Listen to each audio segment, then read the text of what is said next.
رابطہ قبر والے سے کرنے کا طریقہ کیا ہے؟ امریکہ نہیں کر سکتا، لیکن سائی وال کا مسلمان کر سکتا ہے۔ سرکار طریقہ بتا کے گئے، اور اس حدیث کی سند پر ابن قیم جو ابن تیمیہ کے شاگرد کتاب الروح کے اندر انہوں نے کہا اس حدیث پر کوئی اعتراض نہ کرے اس کی سند پر۔ کیوں؟ کہتا ہے کہ اگر یہ بات کمزور ہوتی صحابہ اس پہ عمل کیوں کرتے؟ کہ ہمارے آقا صلی اللہ علیہ وسلم ارشاد فرماتے ہیں اذا مات احدکم، جب تم میں سے کوئی فوت ہو جائے، جنازہ ہو جائے، تدفین ہو جائے، پھر فرمایا فَلْيَقُمْ أَحَدُكُمْ عَلَى رَأْسِ قَبْرِهِ، ایک تم میں سے اس کی قبر کے سرانے کھڑا ہو جائے، کہ سر کی طرف کھڑا ہونا ہے، تدفین کے بعد کھڑا ہونا ہے، مٹی ڈال دی گئی ہے، پھر فرمایا اس قبر والے کا نام لے کے اسے بلانا ہے، اور نام لے کے ایسے نہیں بلانا سنگل، ساتھ اس کی امی کا نام بھی لینا ہے۔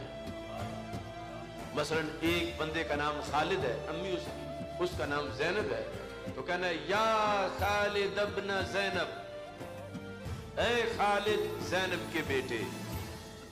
سرکار فرماتے ہیں جب تم پہلی بار بلاؤ گے یسمع ولا یجیب، سن تو لے گا مگر جواب نہیں دے گا۔ دوبارہ کہو یا خالد ابن زینب، سرکار فرماتے ہیں یستوی جالسا، اب قبر میں سیدھا ہو کے بیٹھ جائے گا۔ تیسری بار کہو یا خالد ابن زینب، سرکار فرماتے ہیں اب بول بھی پڑے گا، لیکن سنائی ہمیں نہیں دے گا۔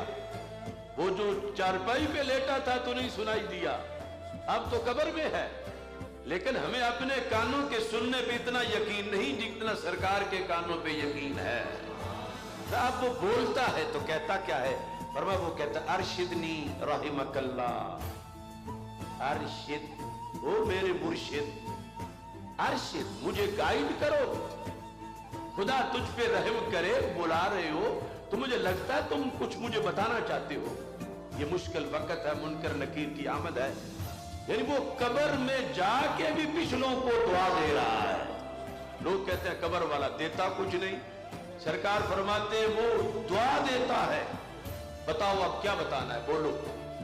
تو سرکار فرماتے ہیں اب اس کے مکمل رابطہ بحال ہے، تم جو بولو گے وہ بولے گا۔ اب جو بولنا ہے وہ سرکار نے آگے لفظ بتائے ہیں لیکن ہیں عربی میں۔ سرکار فرماتے ہیں اس سے یہ بات کرو اذکر ما خرجت علیہ من الدنیا شہادت ان لا الہ الا اللہ وان محمد رسول اللہ صلی اللہ علیہ وسلم۔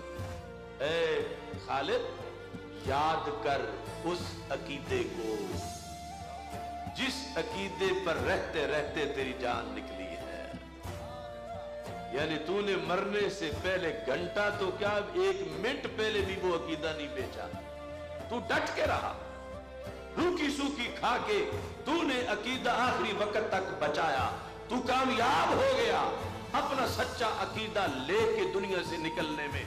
اب تو اس عقیدے کو یاد کر۔ کیسے یاد کر؟ سرکار نے فرمایا سے یہ کہو کہ تو نے ساری زندگی اللہ کو وحدہ لا شریک مانا، تو نے ساری زندگی حضرت محمد مصطفیٰ صلی اللہ علیہ وسلم کو آخری نبی اور آخری رسول مانا، تو نے قرآن کو امام مانا، تو نے اسلام کو دین مانا،